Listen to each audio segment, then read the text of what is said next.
I'm Chelsea Pierce, and last month my own mother used her podcast to tell the world why she disowned me. She didn't know I'd hear it, or that her words would be clipped, shared, and spun into trending hashtags with my name attached. For her, it was just another spicy episode to boost downloads. For me, it was a public gut punch served with ad breaks and promo codes. She called me manipulative, lazy, and a cautionary tale, like I was a segment sandwiched between a coffee brand and a mattress sponsor. I didn't fire back. I didn't even text her. But the thing about broadcasting lies is that you can't control who's really listening, or how they'll respond. And in my case, the fallout didn't just hit me, it hit her sponsors, her image, and her carefully crafted brand. This is the story of how I let her ruin herself. Before we jump back in, tell us where you're tuning in from, and if this story touches you, make sure you're subscribed, because tomorrow I've saved something extra special for you. When I first saw the episode title pop up on my phone, I thought it had to be some kind of clickbait prank. Episode 57, Why I Disowned My Daughter, all caps, like it was breaking news, not a human being's life. The thumbnail showed my mother, Daisy Graham, smiling into a microphone, wearing her trademark peach blazer and pearl earrings, looking like she was about to tell the world how to bake the perfect pie crust. Only this time, she was smiling over my funeral. I didn't listen to it right away. My stomach twisted into something I couldn't untangle. The last time she'd posted an unfiltered episode, she'd casually mentioned my love life in the same tone people use to talk about a flat tire. It had taken me 2 weeks to stop getting tagged in strangers' comments.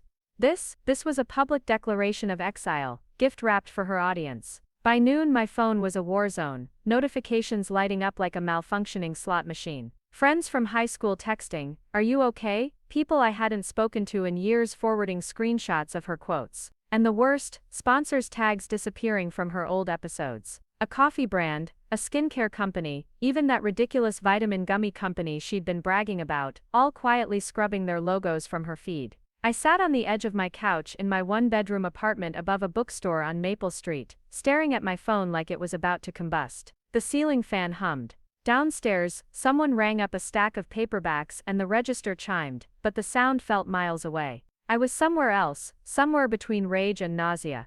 The comments weren't subtle. "Wow, can't believe your own mother would air this out on the internet. So unprofessional. I used to love her podcast, but this feels gross. I wonder what her daughter's side of the story is." I didn't even need to scroll to know how she'd told it. She has this gift, and I use the word loosely, of weaving herself into a saint and everyone else into the cautionary tale. And she knows her audience, suburban women who sip iced coffee in the carpool lane and want to feel like they're on the right side of morality. They don't just listen to her, they take notes. When the first sponsor email hit my inbox, I actually laughed, a sharp, humorless sound that startled me. It was from a boutique candle company that had worked with both of us in the past. Their PR manager wrote, "We wanted to give you a heads up that we're pausing all collaborations with your mother effective immediately. The tone of her recent content doesn't align with our values. We hope you're doing okay." It was polite, diplomatic, and absolutely damning. That's when I knew the episode had landed harder than even she'd expected. She was used to drama feeding her numbers, but this was pulling the rug out from under her bank account. Still, I hadn't pressed play. Not yet, because once I did there'd be no going back. I'd hear her voice, the cadence I grew up with, now weaponized for entertainment. I'd hear the careful pauses she uses to make herself sound thoughtful. I'd hear the lines she rehearsed, because trust me, she rehearses, before unleashing them on a microphone. Instead, I paced my apartment, each step feeling like I was walking the perimeter of a cage. I made tea, forgot about it, then found it cold on the counter an hour later. I opened the fridge 3 times and couldn't remember why. My hands kept finding my phone again, pulling it out of my pocket, checking for new messages, like maybe there'd be one from her saying it was all a misunderstanding. Of course there wasn't. What there was a voicemail from Ronan Montgomery. If you've never had a PR manager leave you a voicemail that starts with, "Hey, so this isn't urgent, but, congratulations, you're living a better life than I'm." Ronan's been in my corner for the last 3 years, ever since I started doing freelance brand design and accidentally built a decent online following. He's not sentimental, but he's fiercely protective when he sees someone trying to use me as a stepping stone. "Look, I'm guessing you've seen the episode title by now," he said. "And yeah, it's trending on 2 platforms. But listen, before you spiral, sponsors are dropping her. That's not a coincidence. Just don't engage yet. Let this breathe. Don't engage yet." The words sat heavy in my chest. Not because I wanted to call her and scream, I didn't. Not because I thought confronting her would fix anything. It wouldn't, but because part of me wanted to put something out there. My side, my truth, my refusal to be a silent punching bag. I finally opened the podcast app. The play button hovered there, a little triangle daring me to tap it. I didn't, but I read the description. Sometimes tough love means making hard choices. Today I share my story as a mother who had to let go, and why it was the healthiest decision I've ever made. Healthiest for who? I set the phone face down on the couch. My tea had gone cold again. Through the window, the street outside was alive. A couple walking a golden retriever, the clink of coffee cups from the cafe across the street, a delivery guy whistling as he carried boxes. Life, as usual. Except inside my apartment, the air felt heavier, the walls closer. I couldn't help imagining her recording that episode. She always sits in her upstairs office, the one with the fake plant wall she uses as a backdrop for video clips. She probably brewed her favorite cinnamon tea, adjusted her lighting, and pressed record with a little smile, knowing she was about to drop a bombshell. For her this was content. For me it was character assassination with a pop filter.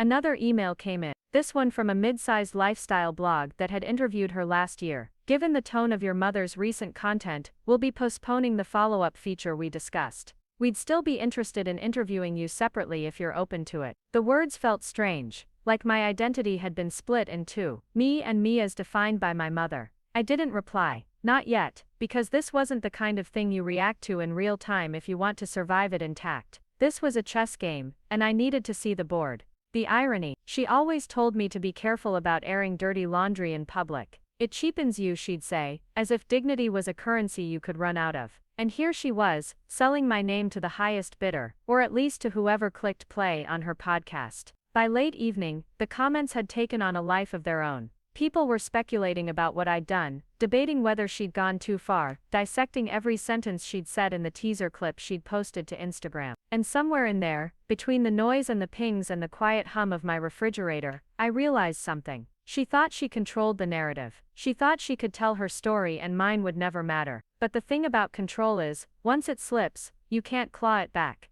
And hers, it was slipping, one dropped sponsor at a time. People always assume explosions come out of nowhere. They imagine there's a single spark, one moment, one insult, one betrayal, that makes the whole thing go up in flames. But that's not how this worked. This wasn't one match thrown in my direction. This was years of slow burns, embers tucked in the corners of my life, smoke curling into my lungs, long before I could name it. The first time I realized my mother, Daisy Graham, saw me as material, not just her daughter, I was 19. I just moved into a tiny apartment on the east side of Oak Ridge, one of those neighborhoods where every building smells faintly of someone else's cooking. My mom had started her podcast 6 months earlier, recording out of her converted laundry room, back when it was still more of a hobby than a business. At the time I was flattered when she asked if she could talk about me a little on air. She framed it like it was a compliment. I was so relatable and my story would resonate. I said yes, picturing her telling some sweet anecdote about the time we went camping and the tent collapsed. Instead, she spent 20 minutes dissecting my decision to drop a college course I hated. She made it sound like I was impulsive, unmotivated, incapable of sticking things out. She even did a mocking impression of me saying, "It's just not my vibe, Mom," followed by her signature laugh, the one that signaled to her audience that we were in on the joke together.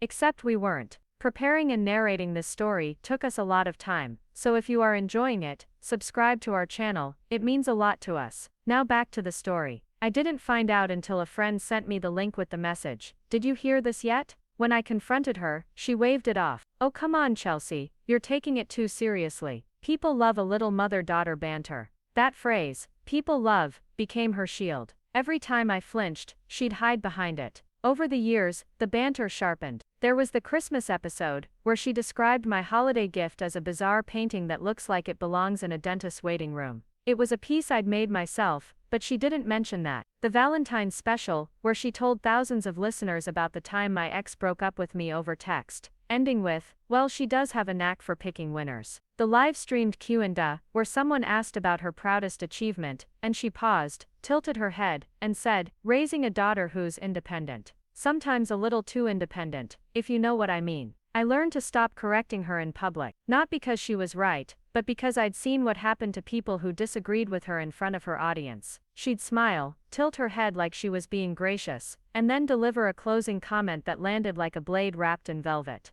By the time her podcast went from a few hundred downloads to a six-figure sponsorship deal, she'd built an entire persona around being the tell-it-like-it-is mom. Brands ate it up. Her bluntness was refreshing, her stories relatable. Meanwhile, my phone would buzz with strangers tagging me in clips where my life was used as a punchline. Once, during a brunch at the Copper Finch Cafe, a place she loved because the lighting made her lattes look perfect in photos, she asked how my freelance work was going. I told her I'd just landed a design contract with a local boutique hotel, and I was proud of it. She smiled, congratulated me, and then later that week, recorded an episode about why young people mistake busy for successful, using my recent conversation as Exhibit A. It wasn't that she outright lied, she didn't need to. She just rearranged the truth until it fit the story she wanted to tell. If I worked a 60-hour week, she'd frame it as me overcompensating for a lack of direction. If I turned down a client because they were underpaying, she'd rebrand it as me being afraid of opportunity. Every so often, she'd offer a crumb of praise, enough to make me second-guess myself. "You've got talent, Chelsea," she'd say, brushing something imaginary off my shoulder. "You just have to learn not to be so sensitive." The word sensitive in her mouth wasn't a neutral observation, it was an accusation. When I started dating someone seriously, a photographer named Adrian, she invited him on the podcast without asking me. The episode was framed as "Meet My Daughter's Boyfriend," but she turned it into a live interrogation. "So Adrian, what's it like dating someone who's always working? Do you ever wish she'd slow down and focus on her personal life?" I wanted to melt into the floor. We didn't last 6 months after that. That was another thing about her, she had a way of planting seeds in other people's heads. Little doubts, little reframed truths, that made them see me through her lens. By the time I hit 28, I'd started setting stricter boundaries. I stopped giving her updates about my personal life. I unfollowed her podcast's social media, so I wouldn't accidentally see myself turned into content. I even turned down an offer to design her show's rebranding when her old logo felt stale. She took that one personally. Told me she'd been trying to keep work and family separate, as if she hadn't blurred those lines years ago. The shift didn't stop her, it just made her dig deeper. She started telling throwback stories instead, digging into the past, dusting off moments I hadn't thought about in years, and spinning them into moral lessons for her listeners. One of her favorites was about the time I backed out of a road trip because I'd landed a last-minute freelance job. She'd tell it like I'd flaked to avoid family time.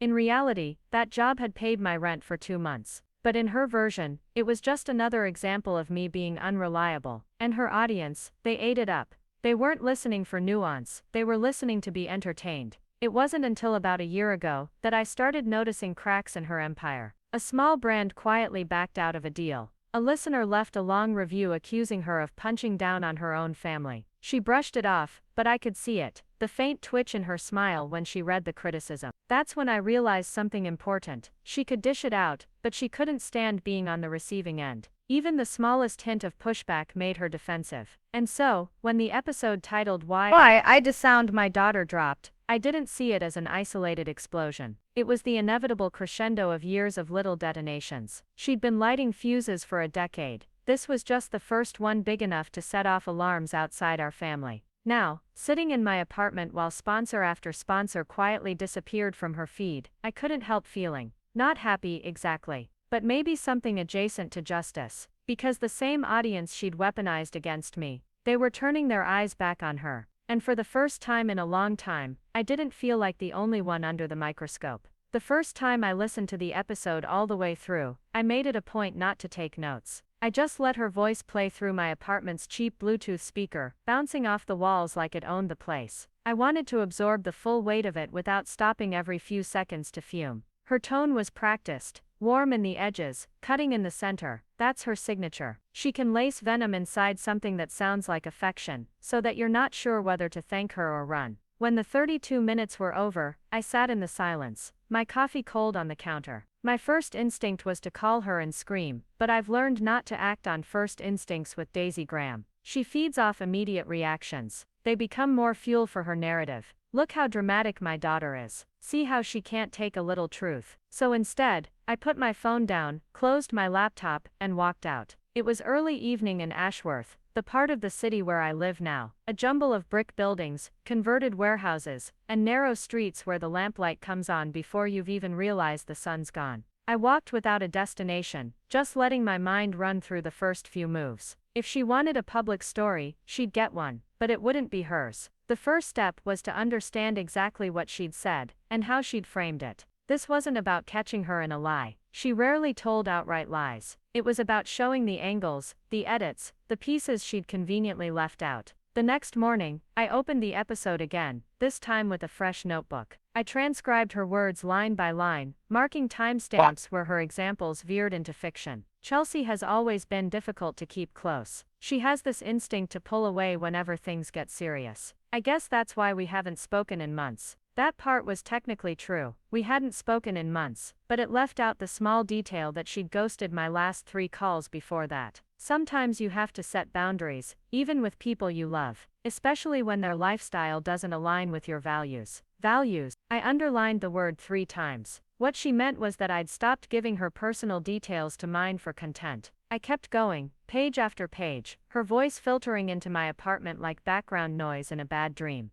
Every so often, I'd pause, rewind, and write down exactly how she said something. The smirk in her tone when she called me ambitious, in a way that meant the opposite. By noon, I had 12 pages of notes. Step 2: Information. The sponsors were already dropping. I'd noticed because her podcast's social media had gone unusually quiet about upcoming brand collaborations. Usually she'd have posts lined up, teasing new deals, sharing discount codes. Now, nothing. I didn't need to take credit for any of that. Her words had done the heavy lifting. But I did need to understand why. So I called someone who would know. Cassidy, it's Chelsea. Cassidy Torres used to work on my mom's podcast team as a part-time producer. She quit last year after a fight about unpaid overtime, and now freelances for 3 different shows. She's one of the few people who's seen behind the curtain and lived to talk about it. Girl, I was wondering when you'd call, she said, skipping hello. I assume you've heard the latest. I've heard it. I'm trying to understand the fallout. What's making the sponsors run? She sighed. It's the optics. Doesn't matter if the episode was true or not, and for the record, a lot of it wasn't. But when you brand yourself as the relatable mom, and then go nuclear on your own family, not a great look. People love drama until they feel complicit in it. Brands don't like being anywhere near that line. Any idea who's gone? Officially, only a couple. Unofficially, I'd say at least 4 big ones are re-evaluating. If they can't quietly back out, they'll just let the contracts expire. I could hear her typing as she talked. Chelsea, I'm not saying you should do anything, but if you wanted to, the next 2 weeks are critical. The narrative isn't set yet. I know, I said, and I did. Step 3, Allies. I called Adrian, not the ex, that bridge was ash and dust, but Adrian Patel, a PR consultant I'd met through a client project last year. We'd gotten coffee twice, mostly talking shop, but I remembered something he'd said. Bad press is never just bad press. It's an opportunity, if you're ready to act. When I told him what had happened, he whistled low. That's bold. Using a family rift as content is one thing. Making it the headline is another. I don't want to fight her in public, I said. But I also don't want to let her control the story. Then don't fight. Frame. He outlined a few options, most of them involving carefully placed interviews, a couple of social posts, and a lot of letting other people connect the dots without me ever pointing. If you go scorched earth, you'll look petty. If you stay silent, you'll look guilty. The sweet spot is controlled transparency. Meaning you tell your version, but you let the audience feel like they're uncovering it themselves. People trust what they think they've discovered. Step 4, Environment control. If I was going to play this out, I needed a safe space to think. My apartment was fine for short bursts, but the walls felt thinner when you're plotting something this delicate. So I booked a week at the Red Elm, a small boutique hotel in the Arts District. The owner, Serena, was a former client of mine, and she offered me a discount and a corner room with tall windows. The first night there, I spread my notes across the desk, ordered takeout from the Thai place downstairs, and made a list, what I have. Full transcript of the episode, with timestamps, Cassidy's inside knowledge of sponsor jitters, Adrian's strategic outline, what I need, concrete examples of her pattern, preferably already public, a neutral platform to tell my side. A timeline for release, before the next quarter's ad deals lock in. The examples were the easiest to gather. Years of podcast episodes were still online, each one a little breadcrumb of her turning me into a caricature. I pulled clips, not edited, just context intact, and dropped them into a folder labeled History. The platform took more thought. I didn't want to go to a gossip outlet. That would cheapen it. I needed somewhere credible, but not so formal that it turned into a he said, she said drama piece. That's when I remembered the Violet Ledger, an independent online magazine that specialized in personal narratives with cultural bite. I'd read their series on performative authenticity last year and knew their editor, Jordan Liu, through a mutual friend. A quick DM later, I had a meeting set for Thursday afternoon.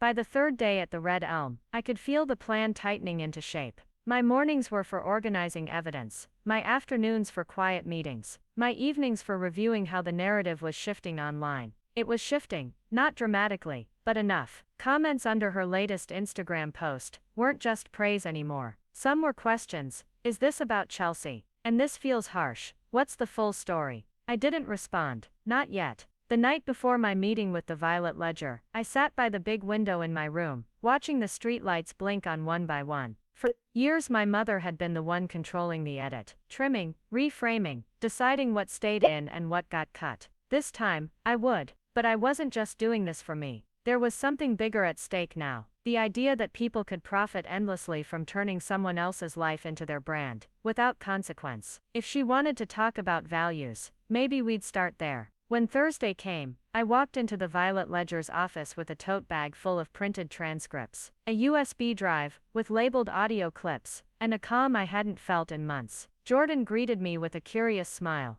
They'd heard rumors, but nothing concrete. I laid out the basics without embellishment. I didn't need to dramatize it. The material spoke for itself. I showed them the timestamps, the clips, the way she'd constructed a version of me that suited her audience. Jordan listened, nodding slowly. You're not asking me to write a takedown, they said. No, I replied. I'm asking you to write the truth, and I'll give you everything you need to verify it. We talked for an hour. By the end they promised to follow up within the week. That night, back at the Red Elm, I stood at the window again, this time with the city humming below, and my laptop open on the desk. The plan was in motion. I still hadn't spoken to my mother. I didn't need to. Because the thing about preparation is that it's invisible until it isn't. And when it shows up, it looks inevitable. The morning it happens starts the same way. All my mornings have for the past week. Coffee, laptop, transcripts. The city outside is sluggish, wrapped in a damp spring fog that turns the streets into watercolor.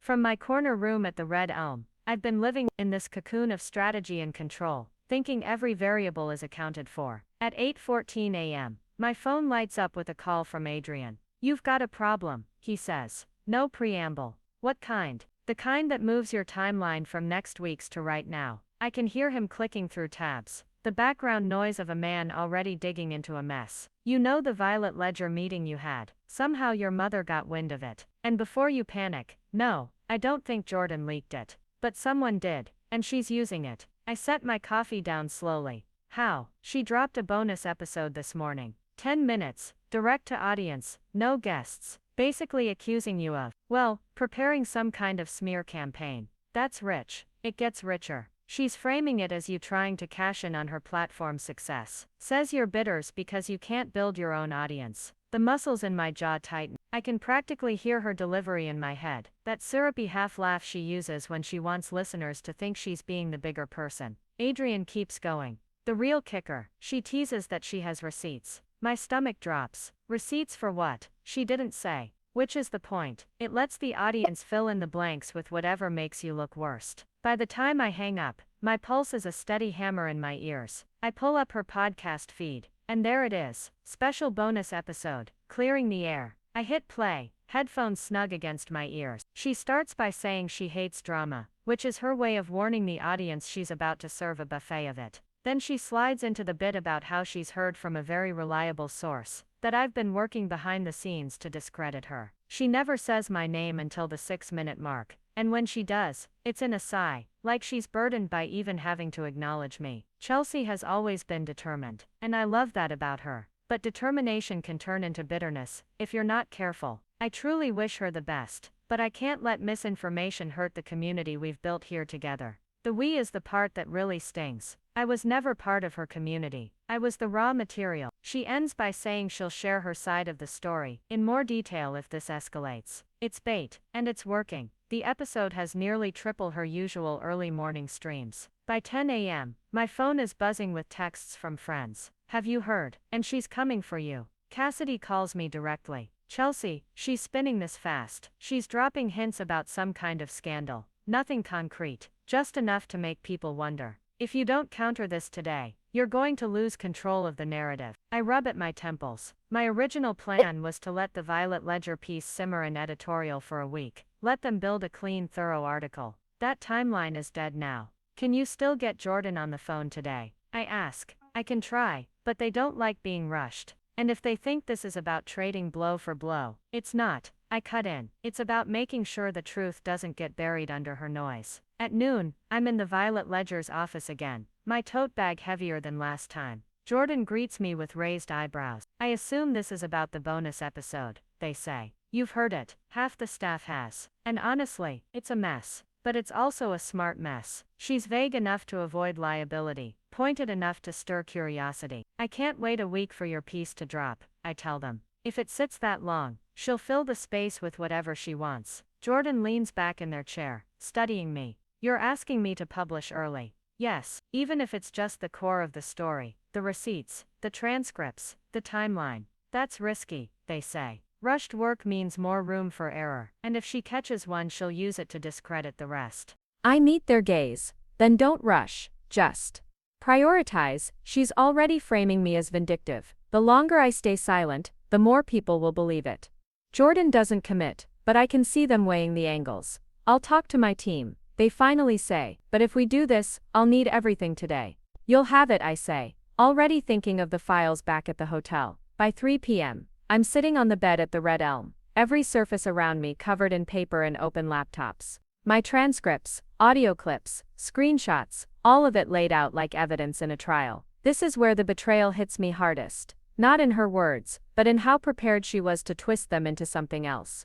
Cassidy pings me on Signal. She's going live on Instagram in an hour. Sponsors are definitely watching. That's the next punch. Lives are where she shines. No editing, just charisma and quick pivots. If she says something off in the heat of the moment, she can later claim it was misinterpreted. I don't have the luxury of waiting for the Violet Ledger now. I need something public before her live session ends. Adrian calls again, sensing the urgency in my texts. Chelsea, if you post now, you'll cut her momentum, but you have to be precise. No rambling, no emotional tangents. Facts only. I can do that, I say, though my hands are trembling over the keyboard. Make it visual, he adds. People scroll past walls of text, screenshots, short captions, and important, don't address her directly. Address the audience. By 4 p.m., my post is live on my own small but loyal Instagram following. A carousel of screenshots from transcripts, each with a timestamp and the episode title. No captions beyond context matters. The comments start slow, then snowball. Some are from people who followed me for years. Some from strangers who clearly just heard my name this morning. Wow, this paints a different picture. Why would she leave this part out? Not cool. I stay off the app, refreshing only enough to see that the engagement is climbing. Meanwhile, her live stream is a masterclass in implication. She never mentions my post, but she doubles down on the bitter narrative, talks about family members who want to ride your coattails, and thanks her real supporters for sticking by her. But the comments aren't as unified as usual. Every so often, a skeptical question pops up. Is this about Chelsea? Or but didn't she help you start? For the first time in years, I see her blink mid-sentence. Just a fraction too long. She's losing the perfect rhythm. That night, I sit at the desk by the window, the city glittering under a fresh drizzle. My plan isn't in shambles. Exactly. It's just accelerated beyond what I thought I could manage. The Violet Ledger pings me. We're bumping your piece to the top. It'll run tomorrow morning. Relief flickers, but it's tangled with something sharper. This isn't just about timing anymore. This is about the fact that she's not going to back down. And neither am I. Because the thing about a breaking point is that once you pass it, you can't go back to pretending the rope wasn't fraying all along. The next morning, the first thing I notice is the vibration. Not the sunlight through the curtains, or the clink of housekeeping carts in the hallway. The phone, buzzing in an endless loop like a hive of angry bees. Adrian's voice is already caffeinated when I pick up. You're trending. I didn't post anything this morning. You don't have to. The Violet Ledger piece dropped at 7 a.m., and it's everywhere. I've counted 3 spin-off articles already. One of them on PulseWire, which means it's about to hit the aggregator feeds. I slide out of bed, padding over to the desk where my laptop waits. The Ledger headline is sharp, without being sensational. Chelsea Pierce speaks, when family podcasts become personal battlegrounds. Jordan's piece is cleaner than I expected given the rush. They laid out a timeline, pulled direct quotes from my mother's episodes, and placed them side by side with context from the raw transcripts. There's no editorializing, just evidence, the kind that forces readers to connect the dots themselves. By the second paragraph, it's clear I wasn't exaggerating. By the last, it's undeniable. The comments are a storm. I've been listening for years and I never noticed this. Damn, this changes everything. Still think Chelsea's just bitter. She's jealous. She's not bitter. She's calling out exploitation. Huge difference. And then the sponsors. I don't have insider access to their group chats, but I know the pattern. Whenever a story like this breaks, the brands go quiet. They pause campaigns, hold back payments, wait to see which way the wind shifts. It's the silence that does the most damage. At 10:15 a.m., one of her mid-tier sponsors, a local coffee roaster she name-drops constantly, posts a vague statement about monitoring the situation. By noon, 2 others have quietly removed her from their partner page. Adrian's back on the phone. This is your window, he says. Momentum's on your side, but it won't last forever. She's going to come swinging. He's right. She wouldn't let the Ledger piece sit unanswered. And sure enough, by 1:37 p.m., she announces a special live stream for that evening. The caption is just 3 words. Here's the truth. The hours leading up to it are the longest I've felt in weeks. My hotel room feels smaller, the air heavier. Every notification is a fresh pulse of adrenaline. Cassidy pings me. She's framing this as her final word. That's not a good sign. Jordan sends a shorter message. Don't watch it live. Wait for the transcript. That way you don't react in real time. But of course I watch it live. At 7 p.m. Q's framed perfectly in her studio. Warm lighting. A tidy bookshelf in the background. The familiar mug in her hand. Hello friends. She starts, voice steady. This is not the episode I wanted to make. But sometimes we have to protect the truth. For the first 10 minutes, she recycles old points from the bonus episode. But then she pivots. I've been accused of twisting someone's words for personal gain. That's hurtful. But what's more hurtful is knowing that the person making these accusations has not always been honest themselves. And then she drops them. Her receipts. They're not forged. That's the problem. They're small truths stretched thin until they warp. She pulls up an old email I sent to a mutual contact, venting about her after a particularly bad recording session. In it I said I wished I could just walk away from the project. She frames it as proof that I've been planning to sabotage her for years. She shows a screenshot of a bank statement from when she covered a hotel bill for me during a conference trip,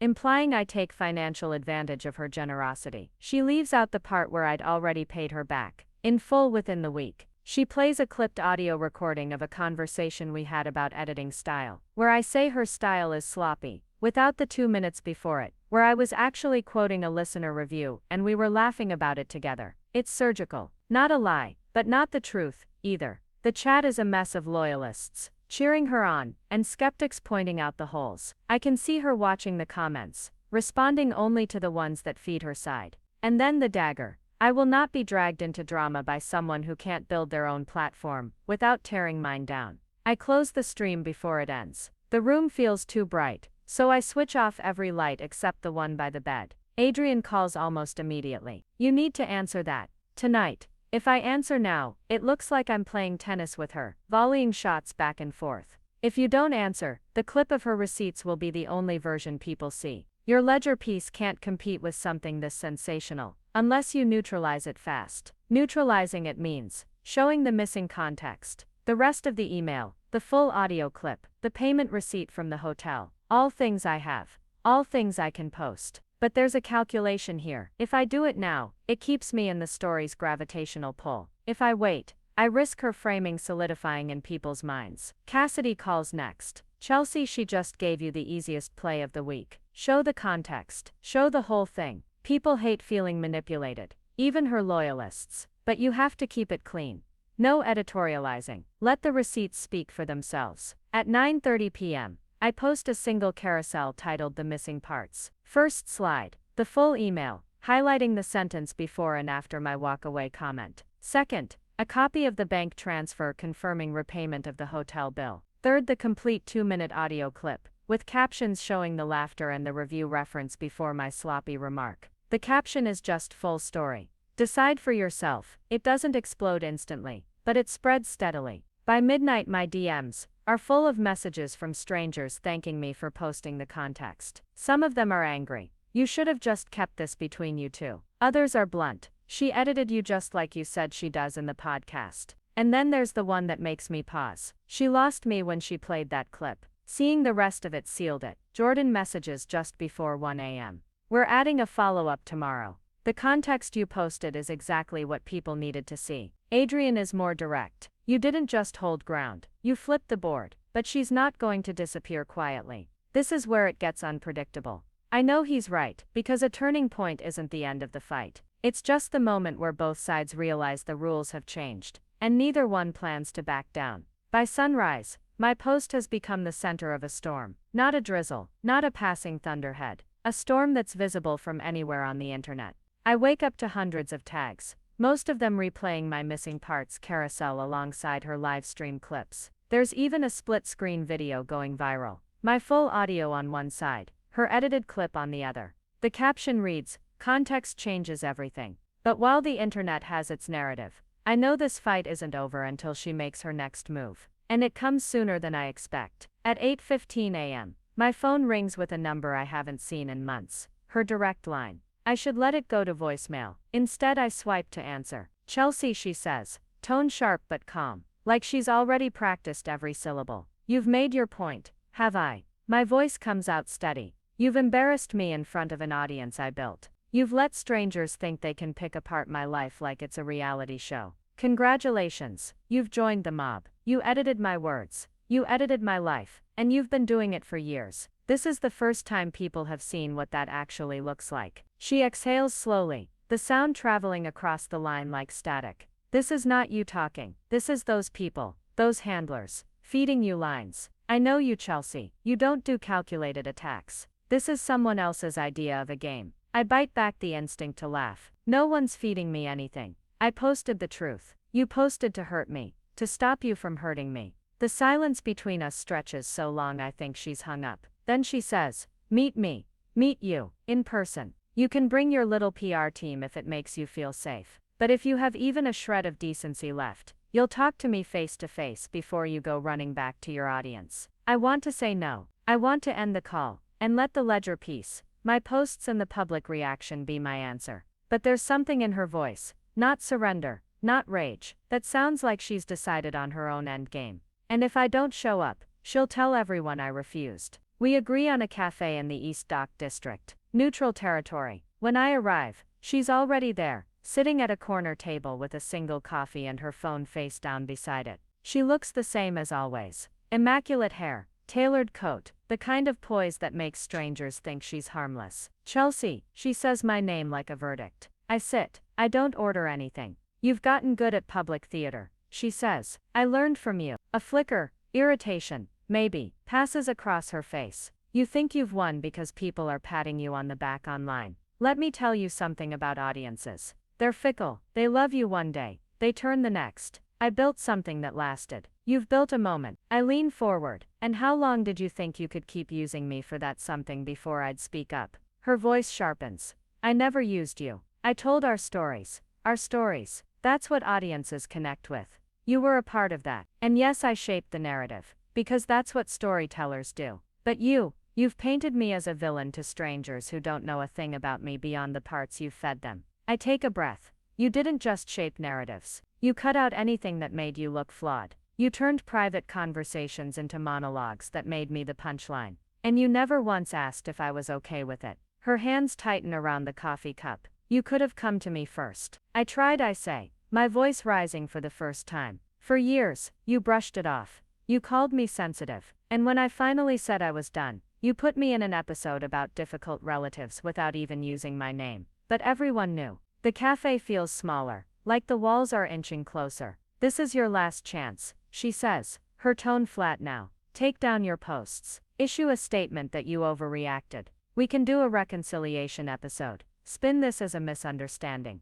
It'll save both of us. No. Her eyes harden. Then you'd better be ready for what comes next. By the time I leave, my pulse is pounding in my ears. Adrian's waiting outside, leaning against a lamppost. Well? He asks. She's doubling down. Of course she is. People like her don't back down. They escalate. And she does. That night, she goes live again, this time with a guest. A mutual acquaintance. Someone I'd considered a friend until this moment. They spend 40 minutes dissecting my motives, suggesting I've been coached by opportunists, looking to ride my platform. She hints at more receipts, but doesn't reveal them. It's enough to muddy the water. The comments are uglier now, more polarized. Half the viewers cheer her on. The other half accuse her of trying to gaslight an entire audience. I don't respond immediately. This time I wait. I want the contradictions to sink in. 2 days later, Jordan drops the follow-up Ledger article. It's not just about my side anymore. It's a detailed analysis of her editing patterns, using multiple episodes and side-by-side transcripts. The conclusion is clear. My missing parts post wasn't an anomaly. It was a pattern, repeated dozens of times. This piece doesn't trend as fast, but it cuts deeper. The people who read it aren't just skimming headlines. They're the ones who shape opinion over the long term. And then comes the moment I didn't expect. A major sponsor, one of her longest partnerships, issues a statement ending their relationship. They don't name me, but they reference recent concerns about editorial integrity. Adrian calls, his voice triumphant. That's the biggest domino. Once that falls, others will follow. But my stomach doesn't match his tone, because I know the next domino might be personal. I'm right. That evening, she texts me for the first time in weeks. You've destroyed something I spent a decade building. I hope you're proud. I stare at the screen for a long time before typing. I'm not proud. I'm relieved. I don't send it. Not yet. Instead, I prepare my final move. Not another carousel. Not another reactive post. But a live conversation. I book a slot on an independent live stream channel known for in-depth interviews. The kind that go beyond the headlines. Adrian frowns when I tell him. You sure you want to do that live? No edits. No safety net. Yes, I say, because that's the point. Everything about this fight has been about edits. This is me showing exactly who I am without them. The night of the stream, I sit under the soft lights, the host across from me. There's no script, no list of approved questions, just 45 minutes of unfiltered conversation about the podcast, the patterns, and why I finally decided to speak. I don't raise my voice. I don't name call. I let the stories breathe in full, uncut. When it ends, the host thanks me, and the chat is a flood of mixed but engaged comments. Some are still skeptical, but many are simply listening. And that's when I know the climax isn't about beating her. It's about making sure people see me clearly, without her frame around me. By the time I leave the studio,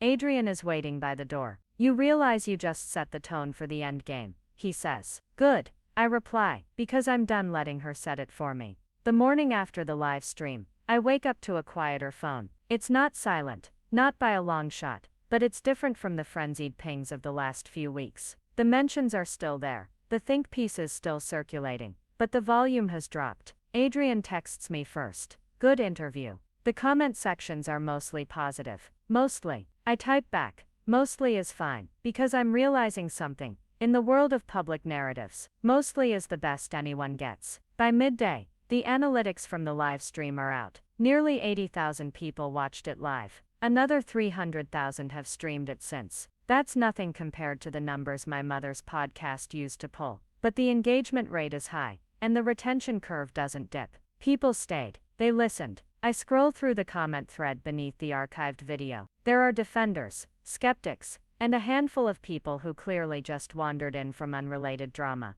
But one comment catches me. You don't have to agree with her to hear that she's telling her own story. For once, no one else is telling it for her. That's it. That's the whole goal distilled into 2 sentences. Meanwhile, my mother's feed looks different. She's posted twice since my live stream, both times avoiding my name entirely. The first is a clip from an old episode. The second is a vague statement about weathering storms with grace. But the replies tell their own story. Longtime listeners asking for transparency, others defending her unconditionally, and a few announcing they're unsubscribing. Then comes the bigger ripple. Another sponsor quietly pulls out. No statement this time, just their logo disappearing from her episode descriptions. It's not the collapse Adrian predicted, but it's a crack that will be hard for her to patch without addressing the situation directly. 2 days later, I get an email from the Violet Ledger. They want to do a follow-up feature on life after the break. My instinct is to say no. I've already said everything I wanted to say, but Jordan convinces me to at least consider it. People want to know what happens next.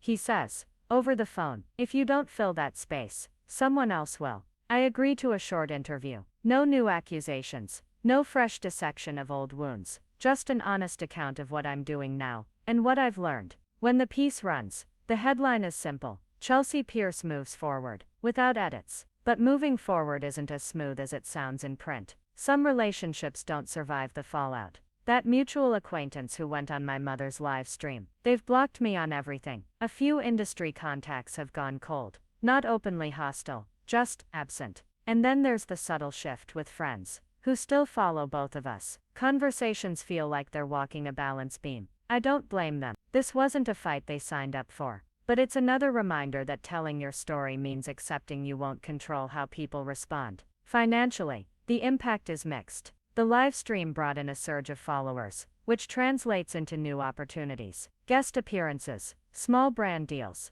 collaborations with creators I actually respect. But the bigger corporate sponsorships, they're cautious. No one wants to get caught in the middle of a family conflict that still feels like it could flare up. I can work with that. I'd rather build slow than get tied to something that demands I sand down the truth to keep it marketable. One unexpected outcome is the direct messages. I've stopped reading most of them. It's too easy to get pulled into the noise. But every now and then, I'll see one that makes me pause. People telling me they've had similar experiences, that they've been edited out of their own lives by someone with a louder microphone. A few even say they confronted that person after watching my story unfold. It's strange. The idea that my mess could be someone else's permission slip. My mother and I haven't spoken since that day in the cafe. There's no formal truce, no dramatic final word, just space. I think about reaching out sometimes, not to reconcile, but to acknowledge that we're both living in the wake of something neither of us can undo. But every time I start drafting that message in my head, I hit the same wall.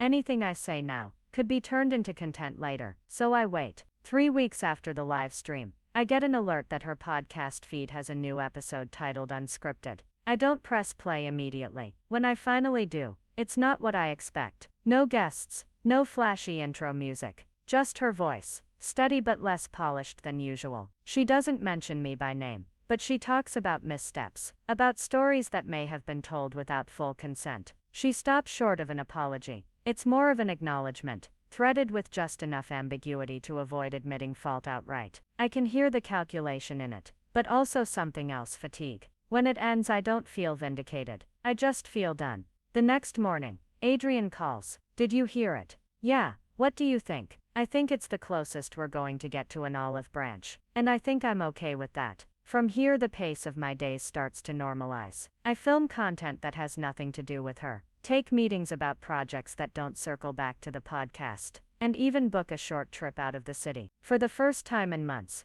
I wake up without the immediate urge to check what's being said about me. The biggest change isn't external. It's the absence of a constant filter in my head. The one that used to ask, how will this sound if she tells it? That filter is gone. I post what I want. I say what I mean. And if people twist it, at least I know the twisting won't be coming from someone who claims to love me. One night, while scrolling through old photos on my phone, I find a screenshot from years ago. The first time my name was mentioned in her podcast description. Back then, I'd been excited, proud, even. Looking at it now, I don't feel anger. I just see how far the line has moved between who I was then and who I am now. And I know I'm not going back. In the weeks that follow, public attention shifts, as it always does. A new controversy takes over the feeds. My name drops out of trending lists, and the comment sections on both my content and hers return to their usual mix of fans, critics, and casual passers-by. Some might see that as anticlimactic. I see it as peace. The last lingering thread is whether to keep her blocked on all my platforms. In the end,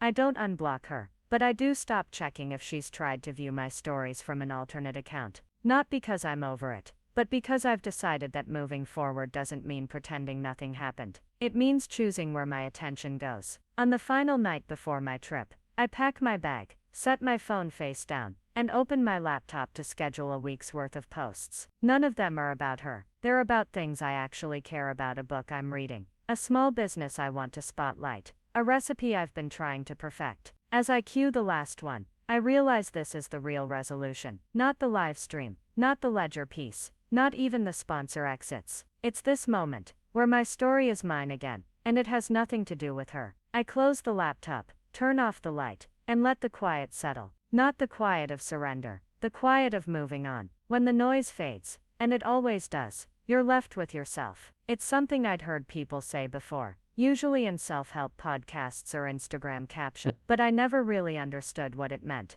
I do now. Because once the hashtags slow down, once the comment sections cool off, once your name is no longer the headline in someone else's post, all that's left is the version of you that has to live with the choices you made when it was loud. For weeks, maybe months, I'd been running on adrenaline. Every decision, every statement, every post, was shaped by the urgency of the moment. I wasn't just telling my side of the story, I was defending my right to even have a side. And while that urgency gave me clarity in some ways, it also narrowed my vision. I couldn't see past the next 24 hours. Now, with the space to breathe, the view has widened. The first thing I realize is that winning doesn't feel like I thought it would. If you had asked me back in the cafe, on that day when my mother slid her phone across the table with her "I have receipts" smirk, what victory would look like, I would have said something simple: the truth out there, my reputation intact, her influence diminished. On paper, I got most of that. The truth is out, at least my truth. Enough people believe it to matter. My own platform has grown, and hers has taken hits she can't entirely hide. But the part they don't tell you: victory comes with leftovers. Not everything gets resolved neatly. Not every person who doubted you comes back around. Not every wound closes on schedule. There are still days I scroll past someone parroting her version of events. There are still nights I wake up mid-dream, with the sound of her voice in my head. Not the warm version from years ago, but the sharp, controlled tone she uses when she's already decided you're wrong. Winning didn't erase that. The second thing I realize is that losing isn't what I thought, either. She lost sponsorships. She lost some fans. She lost the ability to mention my name without sparking backlash. But I also lost things. And not just in the superficial sense of social connections or professional doors closing. I lost the possibility of certain kinds of reconciliation. You can't go through a public fire like this and come out with the same materials you had before. Some bridges don't burn completely, but they weaken. You can't drive heavy things across them anymore. That's not bitterness speaking. It's just structural reality. The third thing I've learned is that silence has its own kind of volume. When you stop engaging, it doesn't mean the world stops talking. It just means you've chosen not to measure your life in their decibels. At first, that was hard. It felt like walking away from a conversation where people were still shouting my name, still twisting my sentences, still assigning me motives I didn't have. The instinct to jump back in was strong. To correct, to clarify, to win one more round. But I learned something in the quiet. Sometimes the only thing that makes the shouting fade is your absence from it. And that's where I found the real peace. Not in convincing everyone, but in realizing I didn't have to. I think about this a lot when I go on my morning walks now. The route takes me past a small cafe, not the one from before, but one on the edge of a park. The owner, a man in his 60s named Leo, always waves when I come in. He doesn't know the whole saga, just that I like my coffee strong and my mornings quiet. There's something grounding about having a place where my story isn't currency, where no one's taking mental notes for a potential soundbite. It's just coffee, just a table by the window, just me. That, more than any live stream or headline, feels like a marker of progress. The moral here, if there is one, isn't speak your truth or stand your ground, though those things matter. It's this: decide what you want your life to sound like when the crowd goes home, because they will.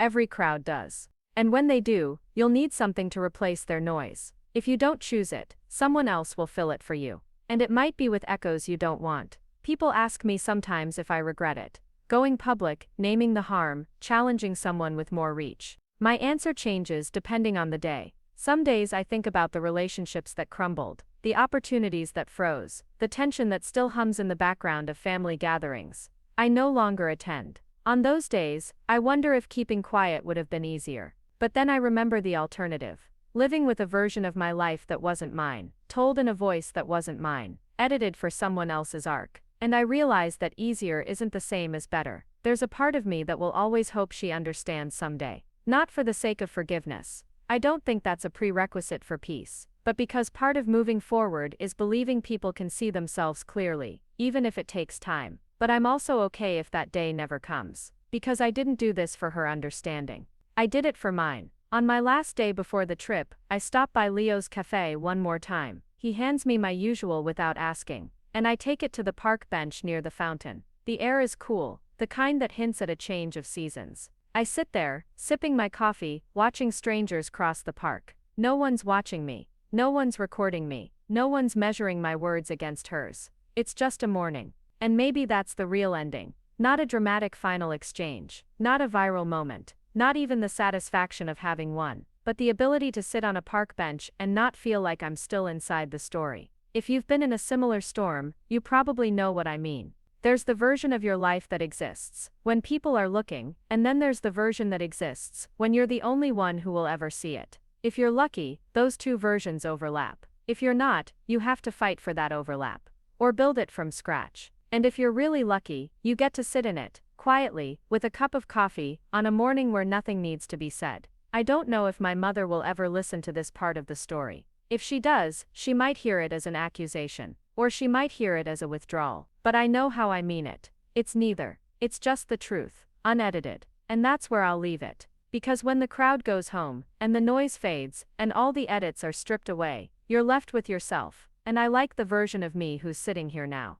The first thing I notice is how light the bag feels. Not physically, though I did pack lighter than usual. But in the way that matters. There's no speech drafted in my head. No rehearsed explanations ready to spill. In case I run into someone who heard about everything. Just clothes, a notebook, and a book I've been meaning to read for months. The station is busier than I expected for a weekday morning. Commuters thread their way through the concourse, coffee cups in one hand, phones in the other. Announcements echo overhead in that flat, mechanical voice that somehow feels both rushed and detached. I find a seat near the large windows. Trains slide in and out of the platforms below, each one carrying people to 100 different destinations I'll never know about. For the first time in a long time. I like that anonymity. There was a time, not so long ago, when public space felt like a trap. A stranger's glance could mean recognition. A half smile could be approval or quiet mockery. A raised phone could be someone checking the time, or snapping a photo to post with a caption they'd already written in their head. Now sitting here, I see faces without attaching guesses. I hear snippets of conversation without weighing if they're about me. The world is full again, not just with my story, but with everyone else's. It's a relief. The train I'm waiting for isn't far, just a few towns over. I could drive, but there's something about taking the train that feels right for this trip. It forces you to let someone else steer, to give up the illusion that you can hit the brakes or change lanes at will. I'm visiting an art exhibit. Nothing famous. A collection from local painters, sculptors, and photographers. A friend mentioned it over coffee last week, and I surprised myself by saying yes without hesitation. It's such a small thing, saying yes. But there was a time when I would have hesitated. Running through the mental checklist. Will there be cameras? Will anyone be there who knows her? Will someone try to bait me into saying something they can clip? Not today. Today I'm just going to look at art. A woman sits beside me on the bench, adjusting her scarf. She offers a polite nod, and I return it. That's all. We share a bench for a few minutes, strangers in the same waiting room, and then she leaves for her train. It's such a nothing moment. And yet I feel it. The difference between living in a defensive crouch and just living. When my train arrives, I take a seat by the window. The landscape outside is a blur of late summer fields and low brick buildings. I pull out the book from my bag, but instead of reading, I watch the towns roll past. People walking their dogs, kids chasing each other down sidewalks, a man sweeping the front steps of his store. Life is happening everywhere, indifferent to what I've been through. And I'm not bristling against that indifference anymore. I'm part of it. At the exhibit, the first thing I see is a canvas covered in deep blues and greens.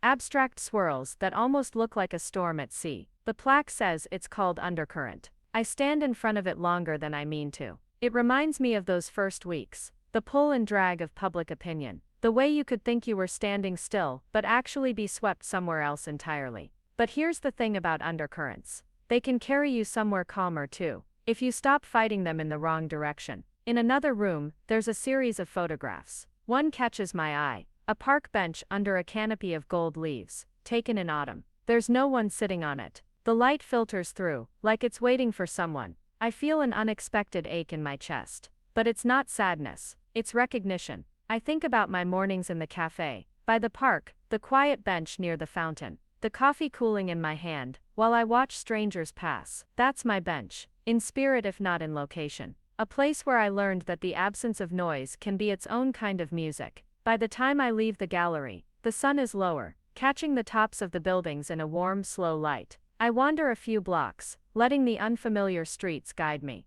I find a small shop, selling handmade ceramics. I pick up a mug, smooth, with a deep glaze the color of rain clouds. It's heavier than it looks, solid. I buy it without overthinking. On the train ride back, the mug is wrapped in paper, tucked in my bag. I rest my hand on it, feeling its weight through the fabric. It's a simple thing, just an object. But it feels like a marker, a small physical reminder that not everything in my life has to be about defense, or strategy, or survival. Some things can just be beautiful and useful, and mine. When I get home, the evening air is cool. I make tea in the new mug, the steam curling into the quiet of my kitchen. I take it out to the small balcony, and sit. The city hums below, distant traffic, a faint siren, laughter from somewhere down the street. None of it's about me, and that's exactly how I want it. If there's a final word to all this, it's not about her. It's not about what was said, or unsaid, or half said in rooms I'll never be in. It's about the quiet weight of a mug in my hands, the view from a train window, the brushstrokes of an abstract sea. It's about choosing what fills the space once the storm passes, and realizing you get to choose again, every day after. And tonight, I choose this. Tea, cool air, a city that doesn't know my name. The kind of ending that feels less like a period, and more like an open door. Up next, you've got 2 more standout stories right on your screen. If this one hit the mark, you won't want to pass these up. Just click and check them out. And don't forget to subscribe and turn on the notification bell, so you don't miss any upload from us.